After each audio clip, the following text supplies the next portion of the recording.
Welcome back to the All-Purpose Pod for an All-Purpose Life, wherever you are today and however you are listening to the Call Me Mr. You, the podcast. We thank you for making us a part of your morning, your day, and your week with your weekly mirror check before you change the world. You can find us on Facebook, Instagram, YouTube, and the Twitter. Download, subscribe to our shows at They Call Me Mr. You and at Football Talk with Bo, wherever you enjoy your podcast. Thanks again for joining us. We have some poll questions up on our Twitter feeds. Bo, good morning. Morning. How's it going, man? Yeah. Got a coffee in hand? Ready to roll. Absolutely. Where's your dog sitting, man? Dog sitting is your life right now, huh? Yeah. My buddy is down in Jamaica right now, and he's gone for a little over a week. So yeah, no, that's cool. And he's got an awesome dog. So it's fun. It's actually one of my old teammates. So we've known each other a long time. So it's cool. Yeah. Cool. Well, guys, we got our Twitter poll questions up. I've got a couple of them out there. First one: what's your biggest overreaction to the NFL preseason so far? I'm sure you guys got plenty of those, but drop those in our live comments if you can, so we can see those. What's your biggest overreaction or the biggest overreaction in the NFL preseason so far? Second poll question we got out there: what's the worst interaction you had with a fellow football fan or a rival? I bet you both got a story for that one. What's the worst interaction with a fellow football fan or rival? I'm going to open up with this real quick, man. I don't know what it is about football, but it makes us do crazy things. I thought it was a sports thing. If you go to the UK, you know that football, FUTBOL, has those kind of historic overreactions to sports stuff. Yeah. But I just thought it was a sports thing, but it's really not. I don't see it in baseball. I don't really see it in basketball much at all. I don't see it in tennis or golf. It seems to be connected to football, the U.S. version, for some reason. I don't know what it is. But soccer definitely has it. What are you saying? Soccer definitely has it. Well, yeah, that's separate. We ain't going into that. That's a whole show. You know what I'm saying? But I don't understand how we morph into a totally different person without morals, no common sense when football is in play. I ain't demeaning sports because let's be real. It's been a part of my life for all of my life. I'm just asking for a friend, man. How did you involve in something that requires you to have a medical excuse for throwing unidentified flying objects at athletes or other fans? I don't understand how we get to that place. That's why we're asking the question about what's your worst interaction with a fellow football fan or rival. I got plenty of them, but I'm just like, it's crazy because I know the fact that fan is short for fanatic. It's not really an excuse for criminal behavior, right? I ain't a lawyer, but I learned taking some courses in criminal justice that you actually assault somebody with your words. That was new to me.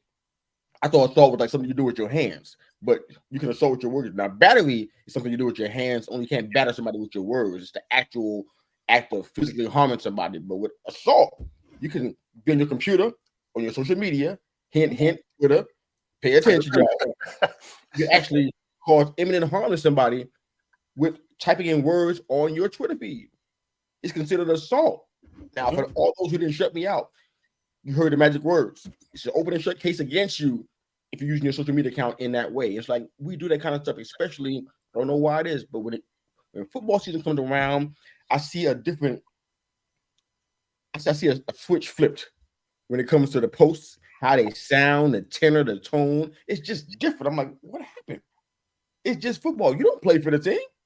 It's still a game at the end of the day, right?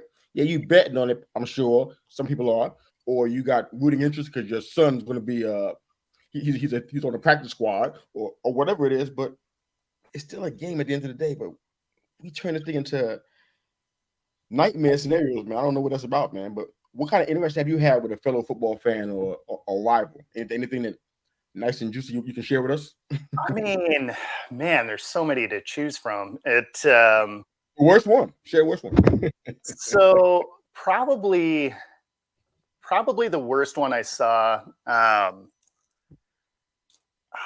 It was crazy because it was over the top in like just a dumb way. So I forget the team we were playing, but this opposing fan, this was back during the Seahawks Super Bowl run, and we beat the brakes off this team.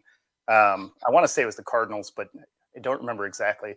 But there were quite a few blowouts that season anyway. But we come out and this dude is literally jumping on the hood of cars that have Seahawks stickers because he was so mad his team lost. Like, I don't know how much beer you got to drink for that to be the good idea in your head, but man, so much. Fortunately, Seattle PD ended up being close by, and this dude didn't get rolled by the people that own those cars because he was doing it through the tailgating section. And I have to imagine that was not going to end well if Seattle PD wasn't relatively quick to act there. I mean, I got a few stories. I think the one that was the worst was the one that didn't happen to me, but I saw it, you know, and that was like, I mean, be honest with me, those physical kind of encounters and whatnot, usually in times past, I'm game for it. So if that's what you want to do, I'm okay. I was totally cool with throwing hands. I'm a different person now, so I don't really think like that anymore. But I think the biggest one was at the Giants wasn't their first one of their most recent Super Bowl runs. You know the one. And we were playing Tampa Bay. I was actually living in at the time. I was living there for about almost 4 years. So I was at Ray J. It was actually my first time at a game. Even all my years in New York, I never went to the Meadowlands. Couldn't really afford it. It wasn't really a financial priority. But went to Ray J my first time, so I was over the top. I'm like, wow, I'm actually at a playoff game with my team in it. I didn't know how to act. I think the game ended 19-7 or something like that. But Jeff Garcia was out there doing what Jeff Garcia does, right? And the fans were like, they were hot from the beginning.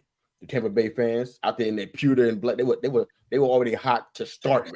You know? They were already saying stuff. They were shouting obscenities. They sisters, my wife and I. I'm like, wow. It took all in me to not go back there a few rows back and slap somebody. You know, and they were just saying, oh, I'm like, you gotta let it ride, baby. Let it ride. As long as there's no touching and no throwing up objects, they can say all they want to. So I showed more restraint than I thought I had in me. Put it like that. I want to slap the fire out of somebody. But they were just talking, yelling, and before you know it, I think around the second quarter, the game started getting away from the Buccaneers. It was kind of, they never really had it in the hand to start with. It was trying to get away from them, and them fans, they went irate. I mean, everywhere, all across Rage, you could see medical personnel carrying folks out on stretchers. I'm not like 3-4 different places in the entire. I mean, this was like all at one time. And I'm like, and people just punch each other in the face and hit each other in the head with bottles, and they were just like, wow, this is a game.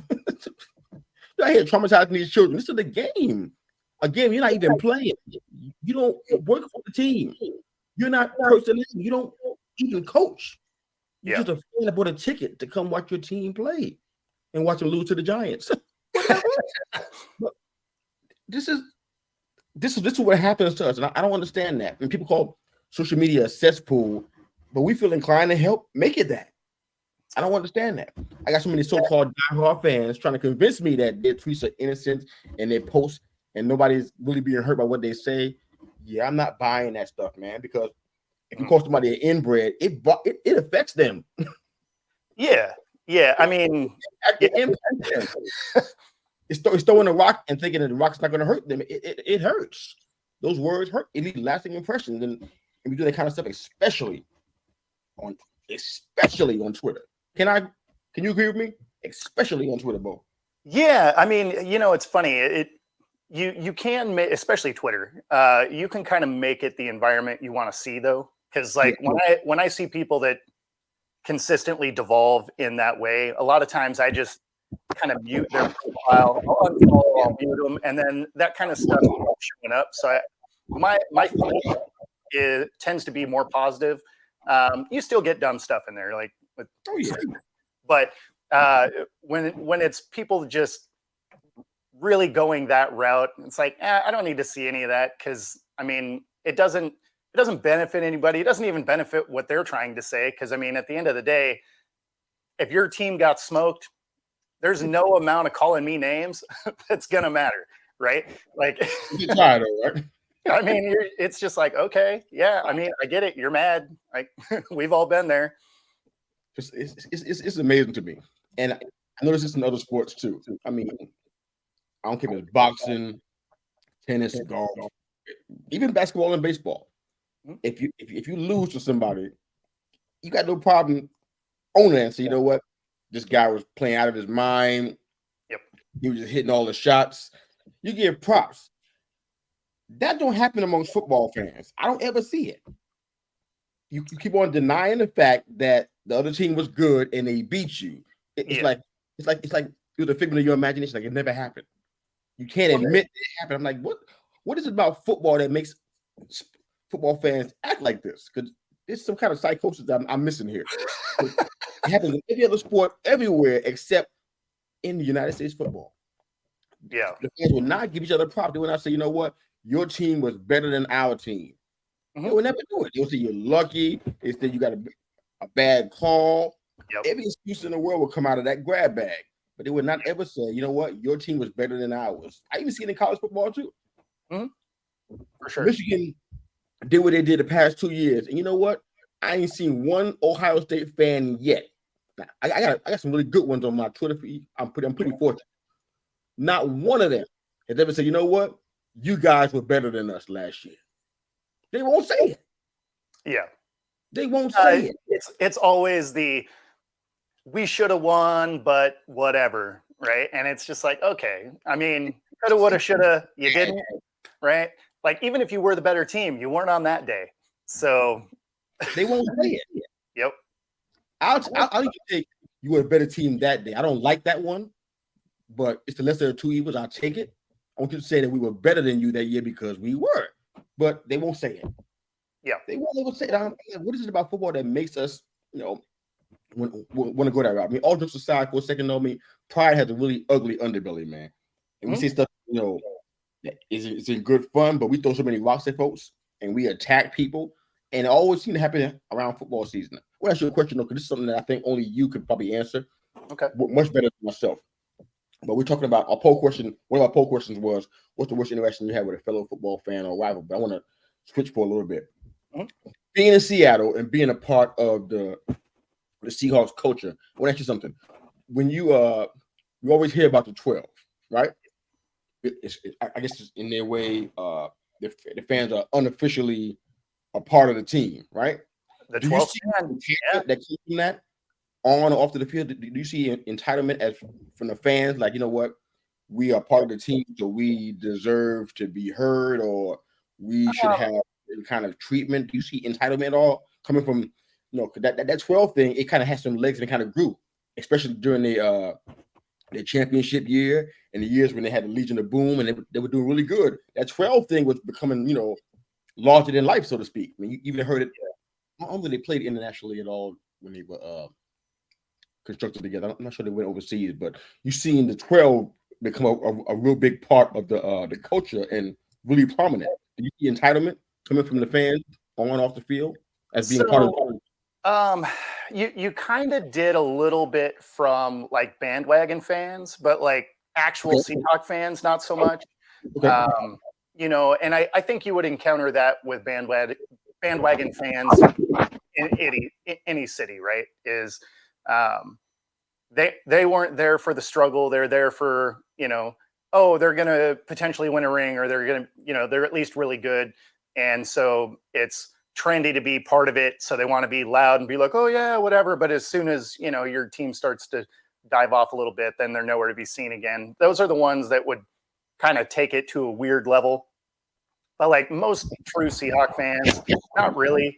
And I mean, obviously we have one of the loudest stadiums, but we always have. So when we had the Kingdom, right? The Kingdom was a monstrous stadium, and it was huge, but it was also incredibly loud. So in the late 80s, early 90s, you could actually get a penalty for crowd volume. And in that dome with that many seats, because you could be in the 300 level, and the 300 level section by itself went to double Q, right? So like that is a just insane amount of seats on one floor, right? And you got yeah, like it was an enormous stadium. But yeah, it was funny because you would be there and the crowd would be going crazy. They'd throw a flag. unsportsmanlike conduct on the crowd itself. It cost your team 5 yards. And then what would it do with the crowd? You get louder, right? So we had decibel level readers back then, and it was similar to being behind a Boeing 747 inside that building. And so it was cool. So the city has always like rallied around their team, made a ton of noise. Even back in '92 when we went 2-14, it wasn't a sellout crowd, but there's still a lot of people in that stadium. So, it just it's definitely a football town, and the people that are true Seahawk fans didn't really take it to that weird entitlement area, but bandwagon fans, there was definitely some of that. How can you tell the difference between the two of them? They all have the same jerseys on. How did you know? You'd listen to them talk. You'd be like, yeah, no, man. I mean, it'd be true with you guys. It'd be true. You're like, who's Bobby Wagner, right? Now you know who they are. Exactly. Listen, for all you guys that are listening to the show, let's try a social experiment. I know that you're going to hate it because I know you. But when I listen to your comments, we read what you type. So we know you're going to hate this, but let's try it anyway, okay? Now, I would love for you, and I think Bo would too, love to see you give your rival team some props. No shade. I know it's more fun to be a hater until you get hated on, then it's not fun anymore, right? I get it. But try this. Give your rival team some props. In print, say the words. It's therapy for you. Dr. You and Dr. Bo trying to help you out today. Type it out. I know afterwards you probably have to go vomit, but that's fine. It had to be on video. Go in your privacy of your own toilet, in your master bathroom, and hurl to your heart's content. But before you do that, can you give fair praise to the team that beat your favorites consistently and not call them cheaters, not call them lucky? Just a simple social media experiment. It's not going to hurt you.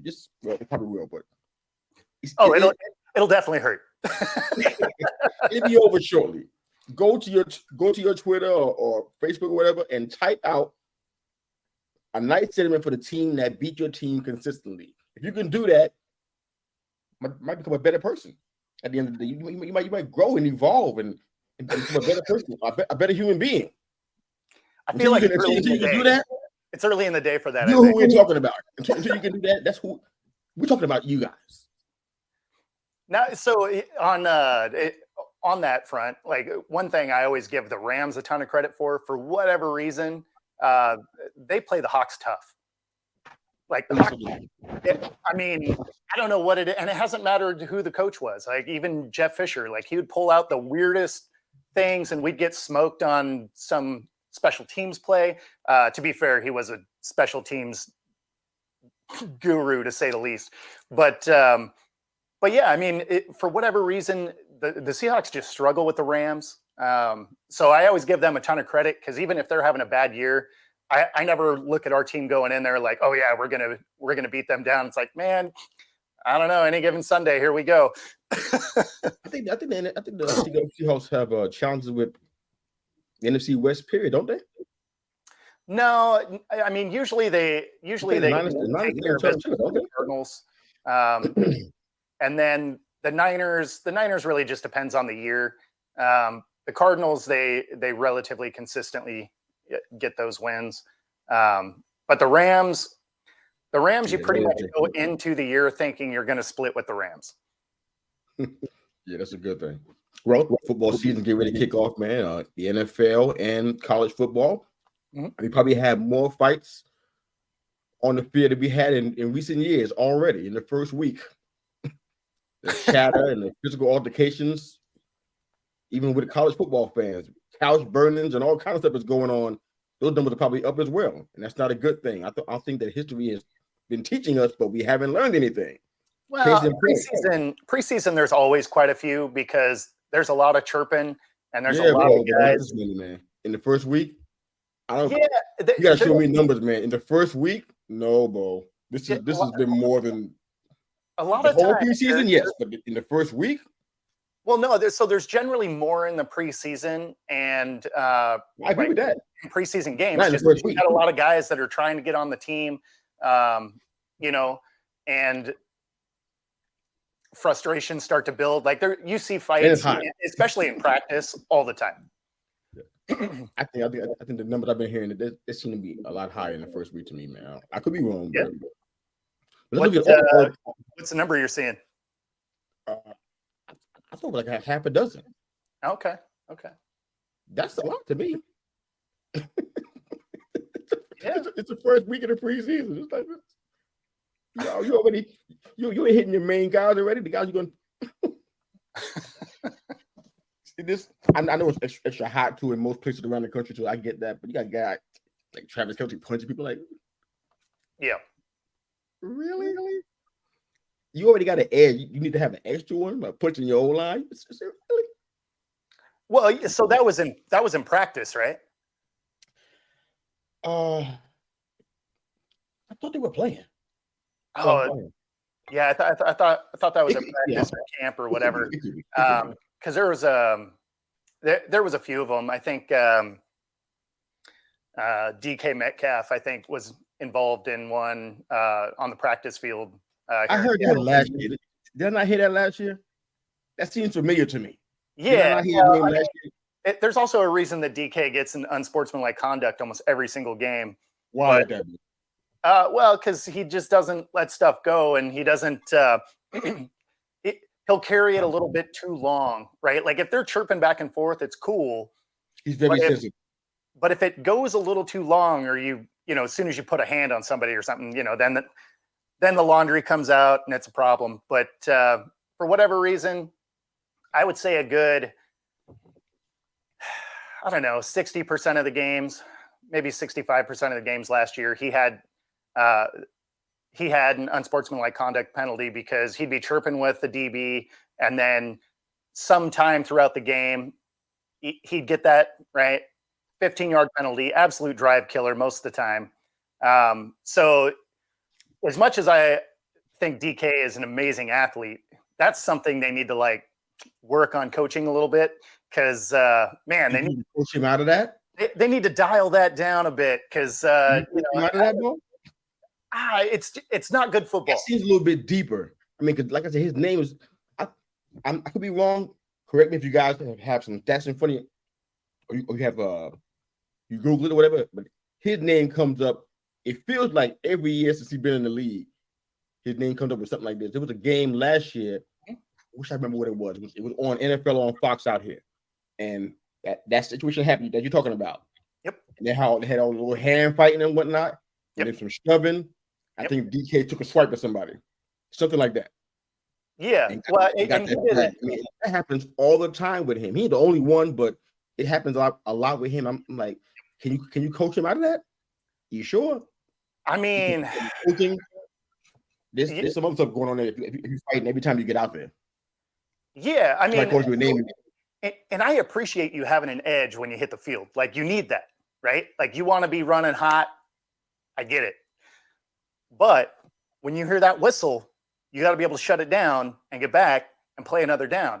Because, I mean, backing it up 15 yards or potentially getting booted from a game doesn't help your team, doesn't help your teammates. No.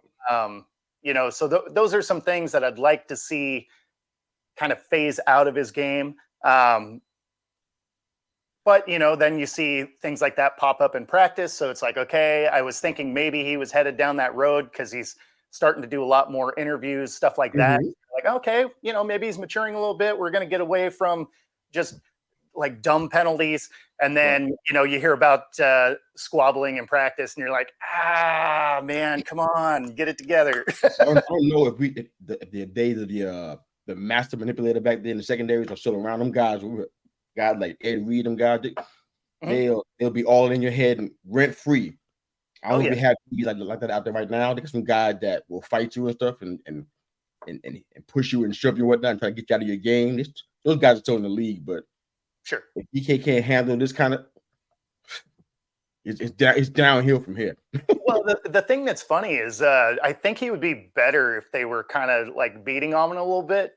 What it looks like he really gets him spun up is when they're chirping at him, because it just seems to escalate. And I always found that hilarious. I was never a big talker on the field, so if I had somebody who was talking a lot to me, it's like, all right, I mean, let's see what you got. Like, you can say whatever you want. I don't care.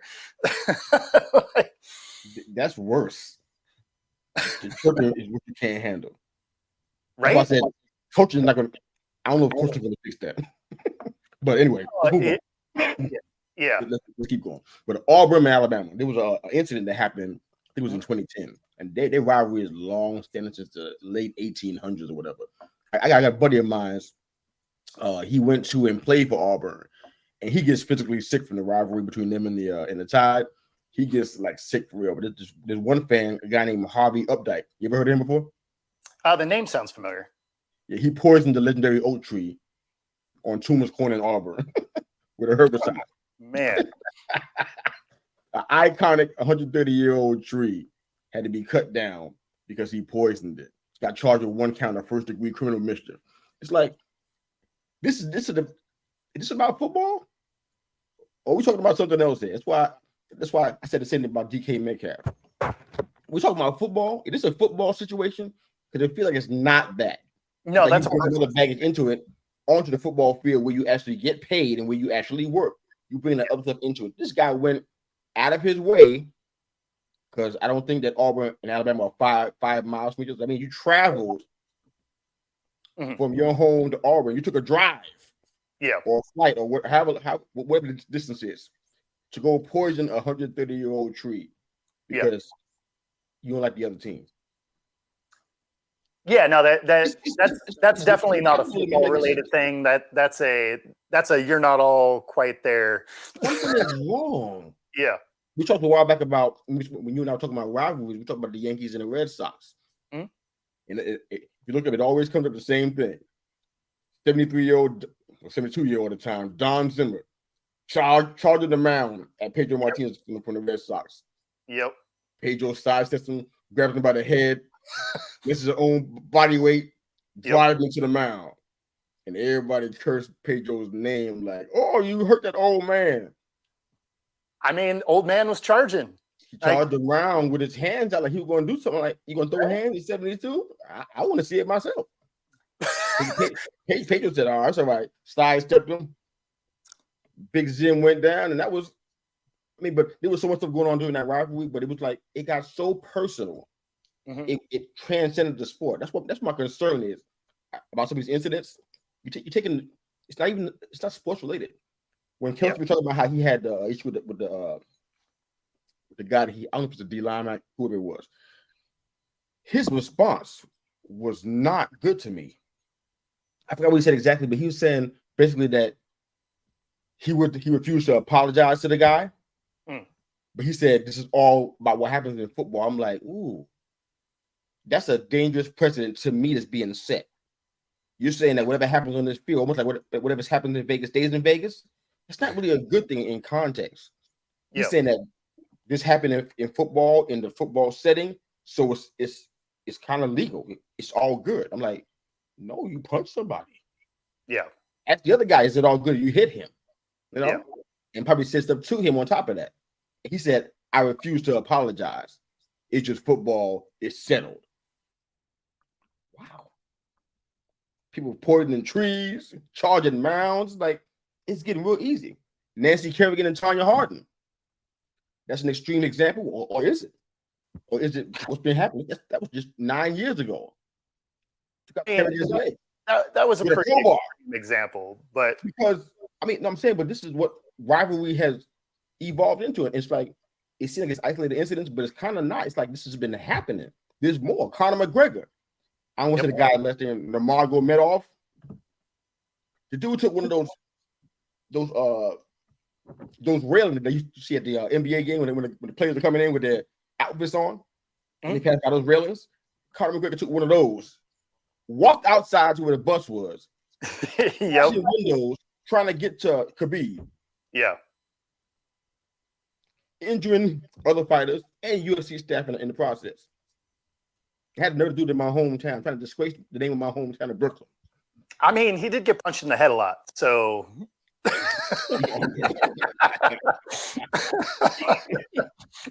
I mean, she kind of goes too far. I mean, Ali and Frazier is my last example. I mean, I was right the year I was born, so I had to get that stuff afterwards. I wasn't there for it, but name calling, call him Uncle Tom, and call him gorillas and whatnot. Mm-hmm. Ali not going into the draft, and Frazier was talking about him even after when he had Parkinson's disease. Didn't even know where he was. Yep. Even Chief started talking about I caused him to have Parkinson's, got hit him in the head so much. I'm like, wow. Yeah. You see how far we can get this years later. I mean, well, yeah. I mean, but they can definitely escalate because I mean, you look at the Tyson Holyfield, right? Like he bit dude's ear off in the ring. I mean, ugly, man. That's some next level stuff. Or the Malice in the Palace, right? You got Ron Artest running up in the fans to beat up some fans. So I mean, or even on the field, like it can boil over, way worse than what like DK has done. I remember watching Andre Johnson and Cortland Finnegan. Oh, brother. Man, one of the most epic on-field fights you've ever seen. And I mean, Johnson got some hits in. Like he ripped that helmet off and was just that was crazy, man. Yeah. I mean, and that was another scenario where it was, Finnegan was sitting there talking. And the thing that was crazy is Andre Johnson was owning him all day. Like Andre Johnson had a good day and they were beating the brakes off of the Titans. And yeah, I mean, they both get booted. It was probably the most exciting part of that game, unfortunately. All right. Look who chimed in.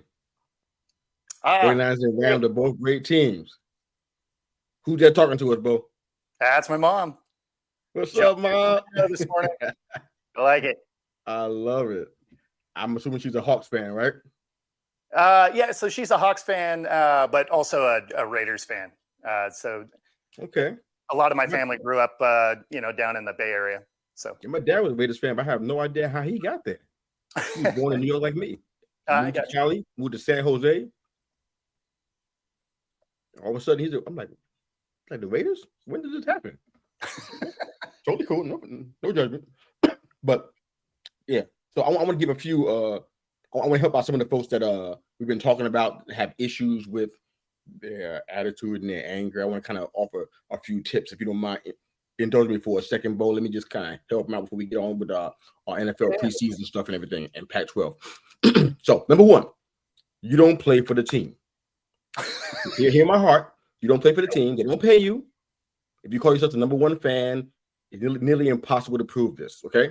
Yep. Somebody else somewhere is saying the exact same thing you are. You can't all be number one, okay? It's really hard to prove, so season that with salt, okay? Okay. Number two, if you do play for the same team, you shouldn't be playing for them because you're taking a sports rivalry too far. If players like we're talking about are getting fined and suspended for doing stuff, if you were on a team, what would you get, right? If you're a season ticket holder, you think the team owes you something, but you don't. Why? Because you don't play for the team, right? Yep. Now you're paying. Then we're done. 2 more, then we're done, right? Number 4, you don't play for the team. You're not an official or unofficial representative of the team. You can't burn couches and be legally, exempt from paying consequences. You can't punch rival fans in the face. You can't shout racial slurs. You can't throw objects. You can't throw batteries and drinks at people and their families. You can't spray paint on objects that don't belong to you. You make the fan base look really bad. This have to be polled out here for this kind of stuff. The worst fan base. This is how you get on the list. Yeah, by doing stuff. This is what makes our teams look bad because you drive the negative impact up by doing dumb stuff like this. Mm-hmm. It's not good. Okay, it's bad. I know that when you're in 4th grade, you missed that work assignment, but this is bad. Okay, this is a bad thing. And lastly, and most important, I want to stretch this very, very clear out. Don't want you to miss this. It's really important. I'm gonna say it real slow so everybody in the back can get it. Okay, I want you to miss this. This is the most important part of everything I'm gonna say all day today. You don't play for the team. You understand that? Point number one, you don't play for the team. Number two, you don't play for the team. Number 3, 4, and 5, you don't play for the team. You are not employed by them, okay? You're just a fan with a t-shirt and a hat. You don't And belong. even if you were, you'd get fired for what a lot of these people do. Exactly.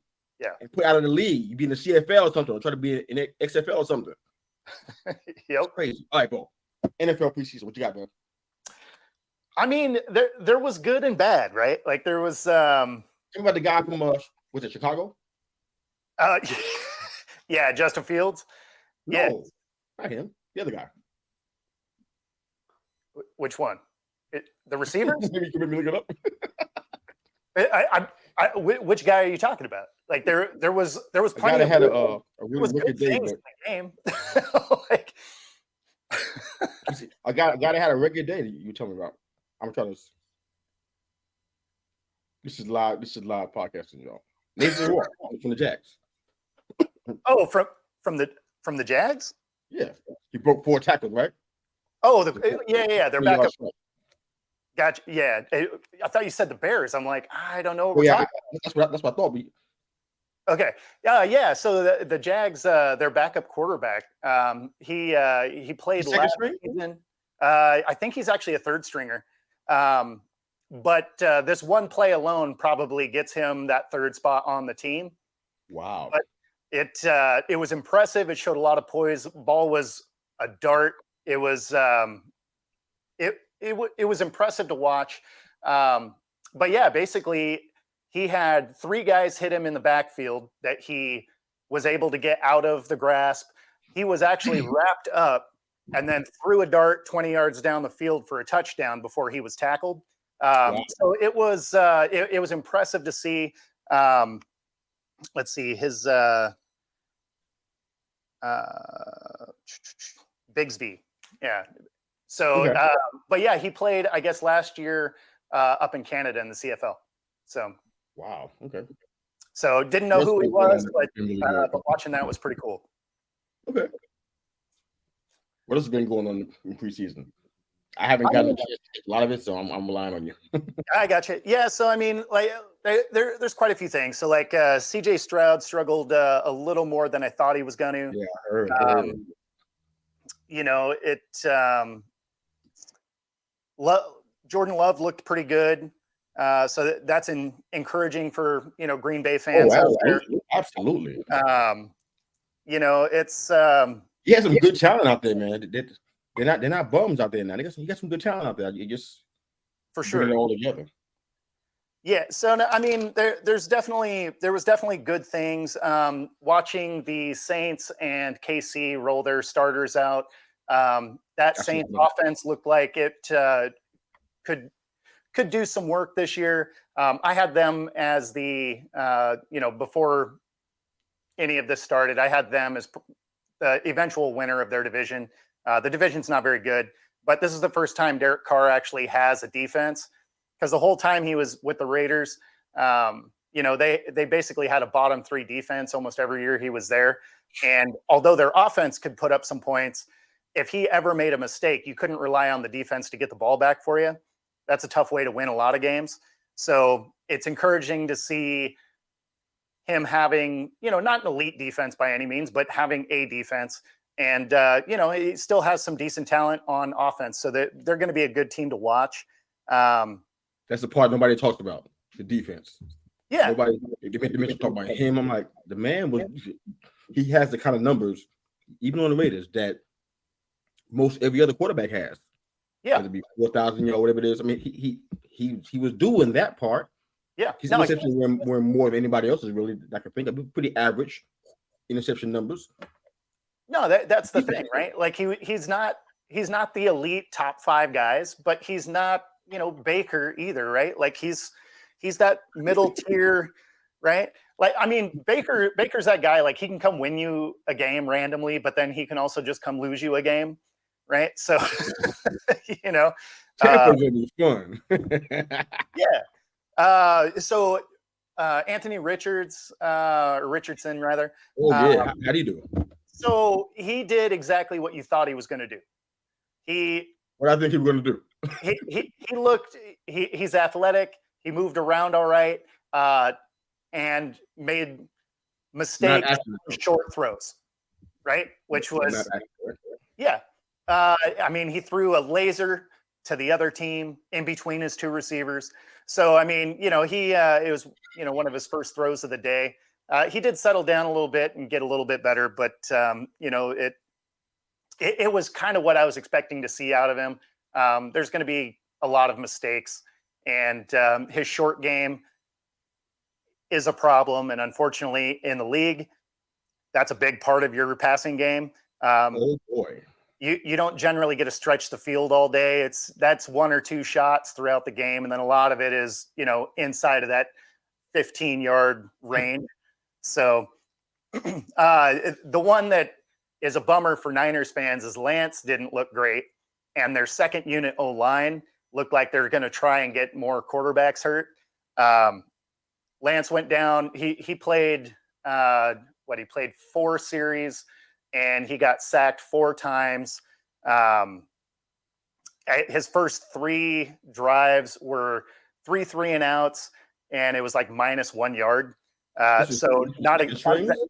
What's that? Your second string? Yeah, they didn't roll their starters out.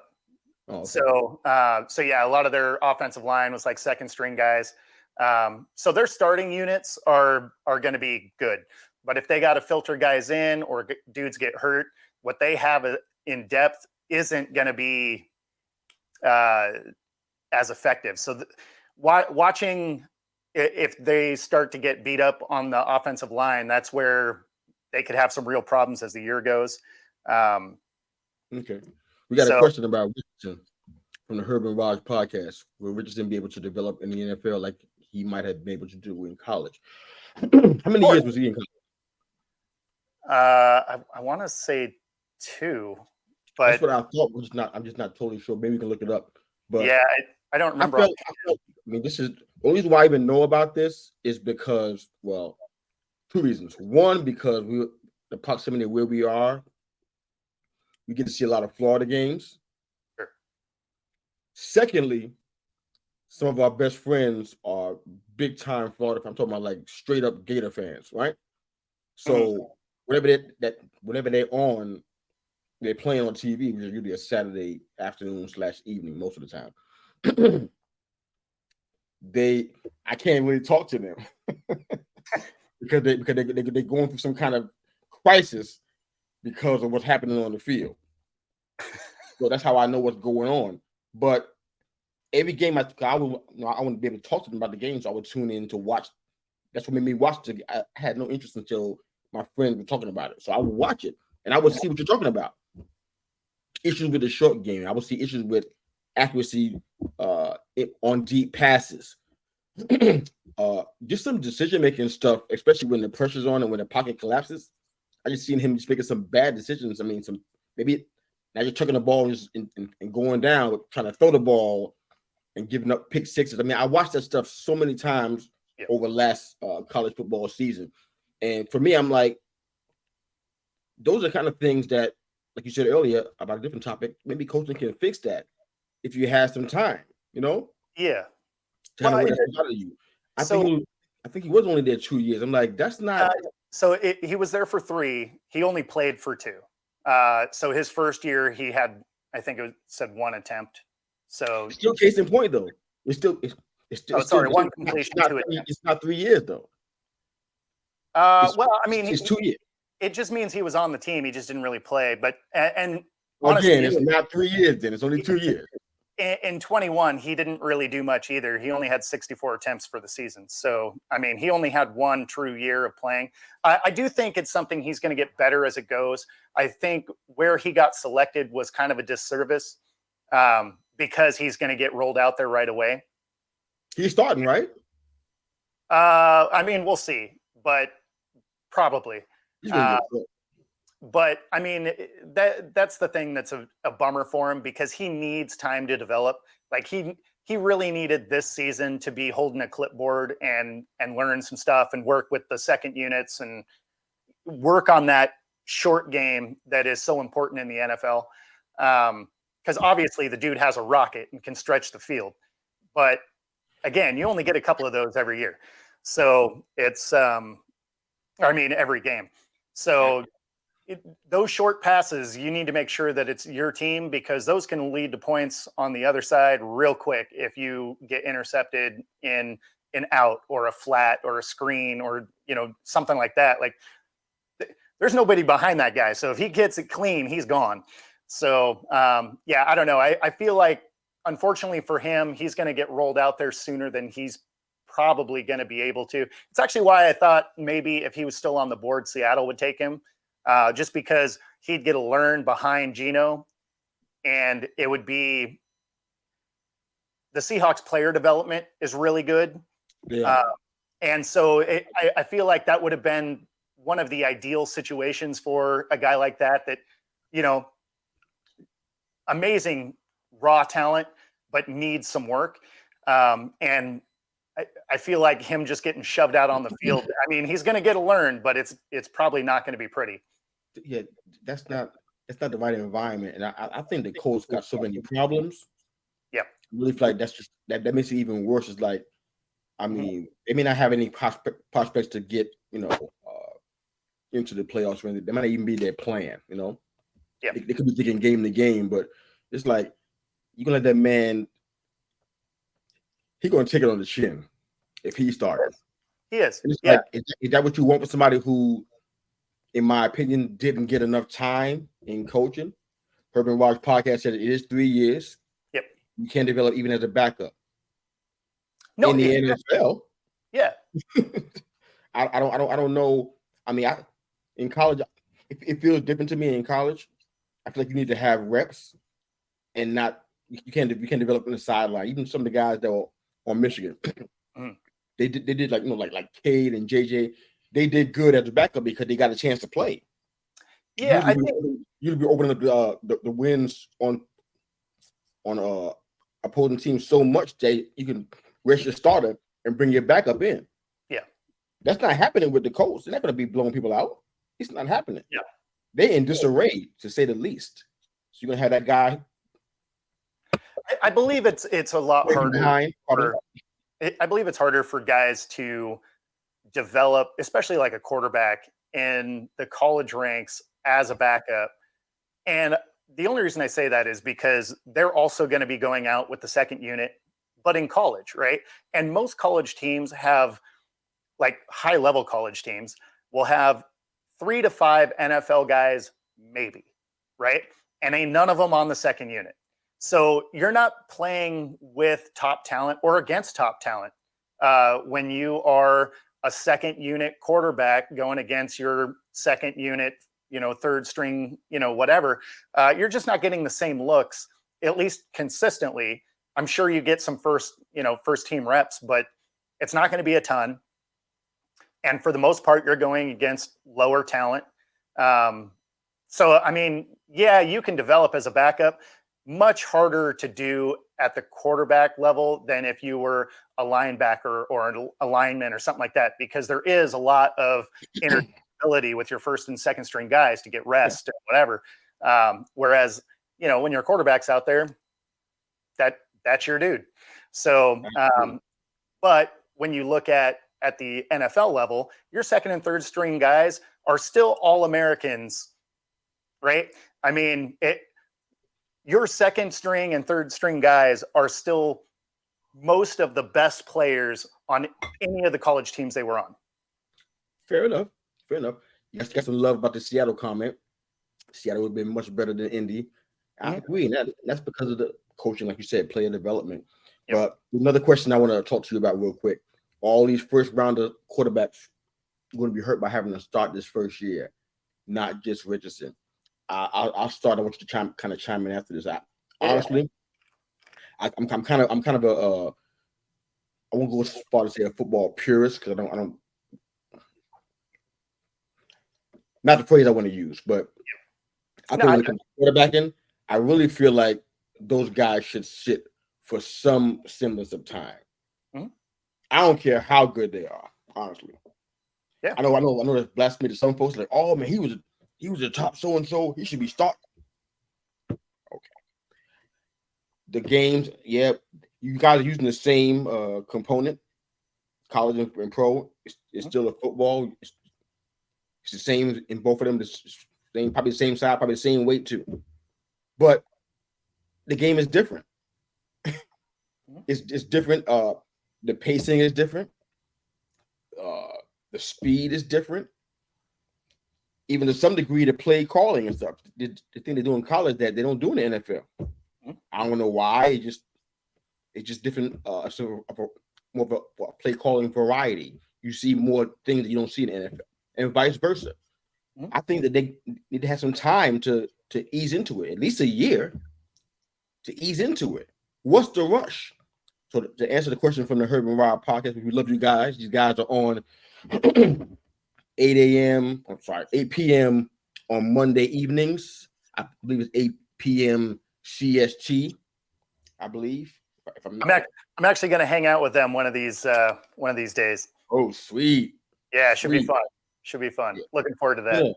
Sorry, they 8 a.m. Eastern Standard Time, so they're I think 7 p.m. on Central. Sorry, guys, if I botched that. My apologies, man. But yeah, I watch them here at 8 o'clock Eastern Standard Time. So you do the math. But they got an incredible show. Two brothers that really know sports, man, and it really fun to listen to. So it's now just heard the time is changing. Let me go ahead and drop that right for me. So starting tomorrow, they're gonna be on Tuesday to 7 p.m. Central. Guess what that means? Now I can join y'all. Yay! But okay, so awesome. I love that. So now they have a new programming note for the Herb and Raj podcast. 7 p.m. Central Standard Time, starting on Tuesday, starting mañana. I love it. All right, but how do you feel about the quarterbacks in the first round? Should they start or should they sit for a while? How do you feel about it, bro? I mean, so I look at it this way. I don't have a problem with them starting. I generally prefer a rookie quarterback to sit just because, just like you said, it's a faster game. Things move a little different. The field is even a little different, right? The hash marks are in different spots. You're used to running things from different spots on the field. Yeah, like there's elements to the game that are just little tweaks that you sort of need to get used to. That being said, you know, if the guy just absolutely balls out during practice and preseason and whatever, then yeah, give the guy a start. I mean, you know, that's how Russell Wilson was able to get the start his rookie season. Right? So, I mean, like some guys can come in and do the job. And some of them need to marinate a little bit. Like Josh Allen, it was good for him to sit. And Patrick Mahomes, I think it was good for him to sit, right? Patrick Mahomes got to learn behind Alex Smith. Allen was behind Fitzmagic. Like dudes that have been in the league a long time, know the in and outs of everything, can bring those guys along and then allow their athletic ability to catch up with the league. So I generally like a quarterback to be able to sit. But if a guy comes in and he's ready to rock, I mean, I don't have a problem with it either. That's the part that I'm not understanding very clearly. Because a little earlier you were talking about, you know, the preseason, you know, and the fact that it is preseason, but you can't get too bent out of shape because Walker broke 4 tackles and threw a 20-yard dart for a touchdown. We can't get too bent out of shape. So how is it that we can rationalize somebody balling out in preseason and think that means we should start them? I'm missing. Well, because the talent level changes throughout preseason, right? Okay. So how you can kind of quantify that is if you ball out in week 1, it doesn't generally mean a lot unless the team on the other side of the line also brought their starters out, right? But especially in game 1, people are trying to find their depth on their team for the most part. And so a lot of the guys you're going to face week 1 are guys that are not going to be in the league come week 3, right? Because after, you know, yesterday's games, they're already going to start cutting people because they got to go from this week to the end of the 3rd week from 90 to the 53-man roster. 53. Yep. Right. So like there's going to be a lot of cuts along the way. So yeah, if you ball out this last week, which again, if both teams are rolling out with their starters, then cool, whatever. But for the most part, you're playing lower talent. But if you ball out week 3, most of these teams have their starters out for the first, on the field for the first full quarter, and then a series or two after halftime, right? Because they want to get a couple of game time situations worked out before they have a week off and the season starts. So if you consistently are killing it through practice and you're doing work through the preseason, then yeah, I mean, you might qualify for a start. Now, the guy that I mentioned that broke tackles, and he's trying for the third string position on that team. But it's not like he played horribly. Like his last season, I want to say he threw for like 3,500 yards in the CFL. So it's not like he was a slouch in another league. Like, so for him to come down and then show some good things, he's not in any danger of getting that starting slot. Like he's just trying to get on that 53-man roster. And so you look for little elements like that. It's like, okay, he has the awareness to be able to slip out of a tackle and still looking downfield to be able to make that throw. So there's the intangibles that you're like, okay, if there's mechanical things that we got to fix, we got the coaching staff, but you can't necessarily fix vision, right? And so that's where, when I was watching the Niners game, if you watched Trey Lance, it was actually troubling to watch, especially if we got Niners fans watching. They're probably not going to like this comment, but Probably not. But the thing that worried me for Niners fans is, one, like I said before, the offensive line looked slow. They were sluggish. The Raiders were running right through that. But the biggest thing is he looked uncomfortable all day, and it didn't look like he was seeing the field very well. So he was holding the ball a little longer than he needed to, which led to because he got sacked 4 times, but I think he was hit another like 9 times. So, I mean, he was under duress the whole time, and a lot of that was his own fault.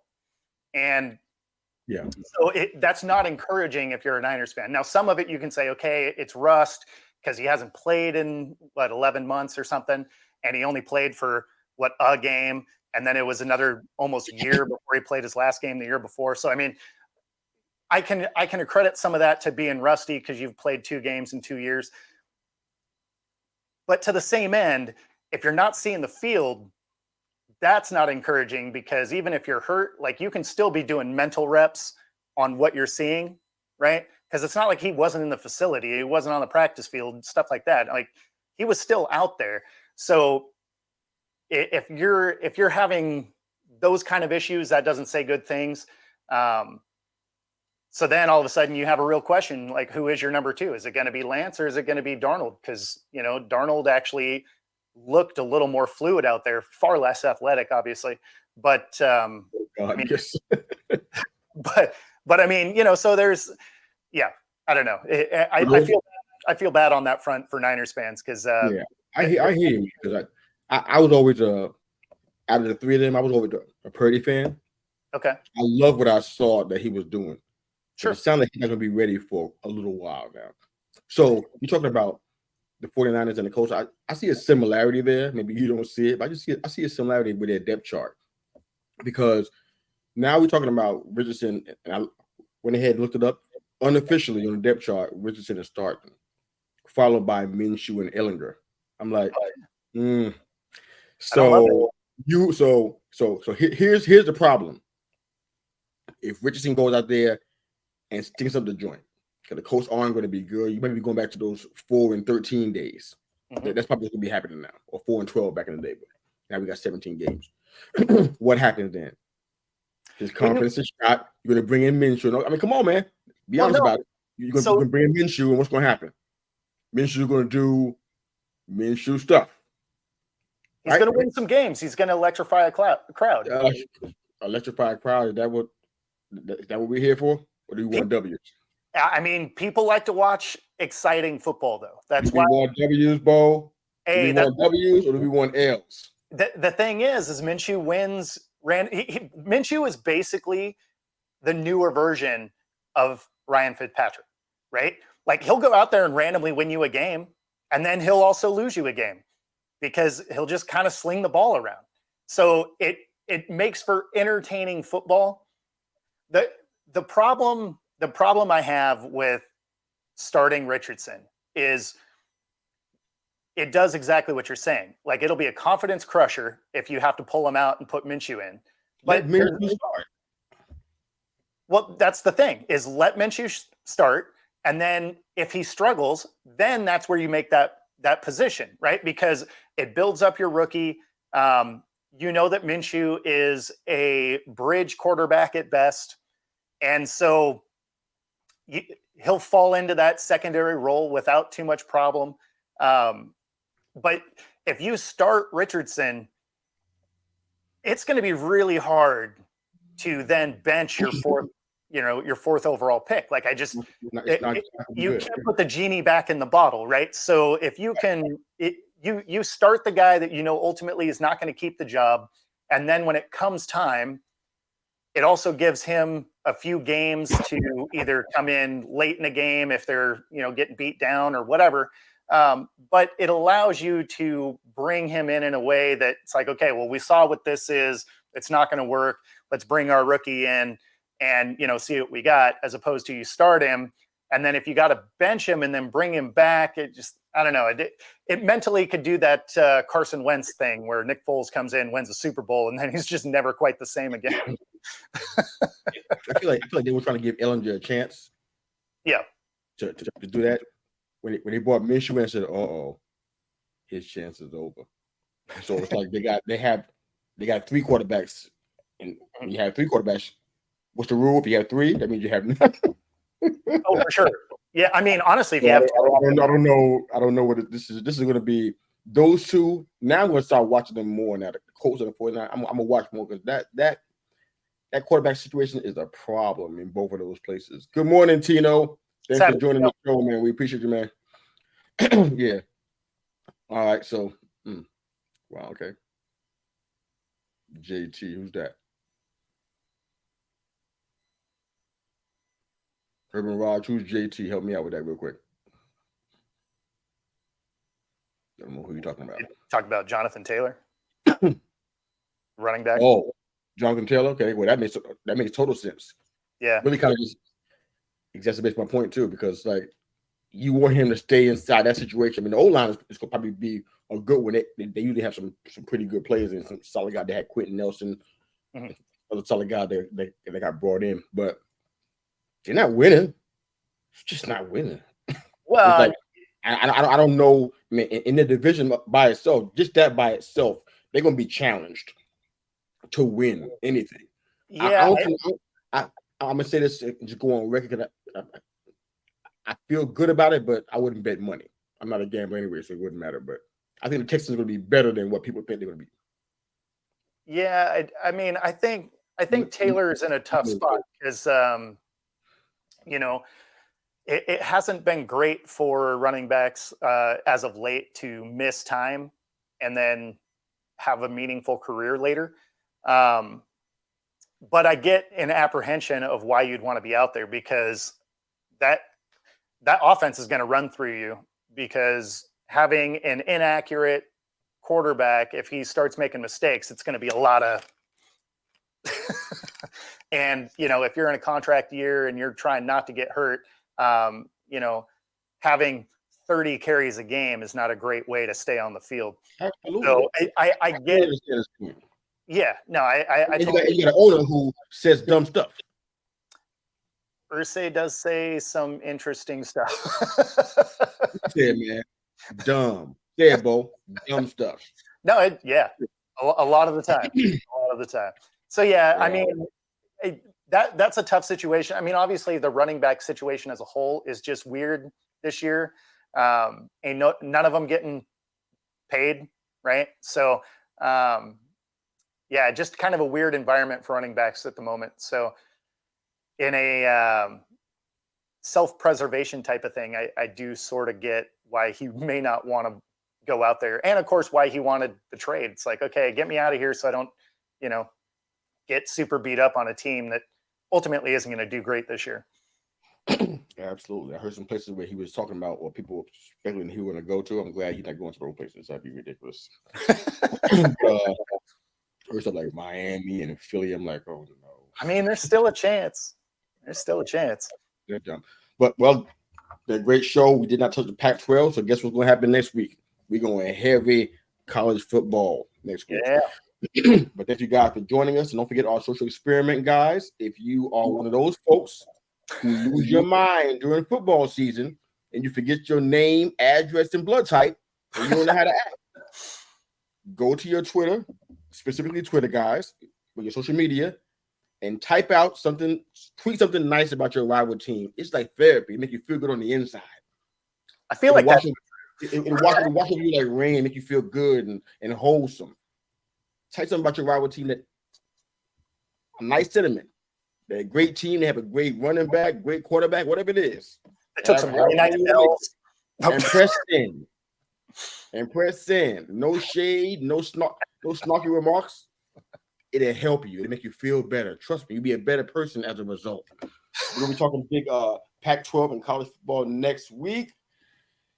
I'm excited about that because we got so much stuff going with the Pac-12. My goodness. And out of Mountain West, and now, what's that, the AAC? This is getting legs to it, boy. We're going to have fun next week with this one. Really, really, really interesting stuff. I love it. Uh-oh. Comments about Bo being a diplomat. Yeah. I'm trying to get him to be his real self, man, but he wouldn't let me help him, Herb. Pop over to my Twitter and you'll see. No, we want you to know you here. This is a partnership. You just open your mouth and speak. But I did. No, that's why I said what I said about Justin Fields. It was like, Yeah, that's not the same. You hedged on that one too, but I remember that, and it's recorded so everybody can hear it. It is. I'm gonna say 4 more things. The most important words I'm gonna say, then we're gonna sign off for real. No more sports talk. I'm gonna say 4 words. The most important word I'm gonna say all day, probably. It's not gonna be I love you and I appreciate you because I say it to you all the time on Twitter. You guys know I love you guys already. I appreciate you already. 4 most important words, and we're signing off. Jim Harbaugh is free. Jim Harbaugh is free. Wherever you are today, however you're hearing, they call me Mr. U, the podcast. We thank you. Football Talk with Bo and I appreciate you guys joining the show. Keep on listening, keep subscribing, sharing us with your friends and family. We definitely appreciate you guys so much. Enjoy the rest of your week. Check out the content on @Football Talk with Bo and They Call Me Mr. U. All week long, something's coming out on your Spotify, YouTube, or your Twitter. All right, so download, subscribe to our show wherever you enjoy your show. And what you got, Bo? I got 4 words also. Click, like, subscribe. Click, like, and subscribe. I love it. Thank you, guys. All right, have a great day. Enjoy the show. Coach out. Take it easy, guys.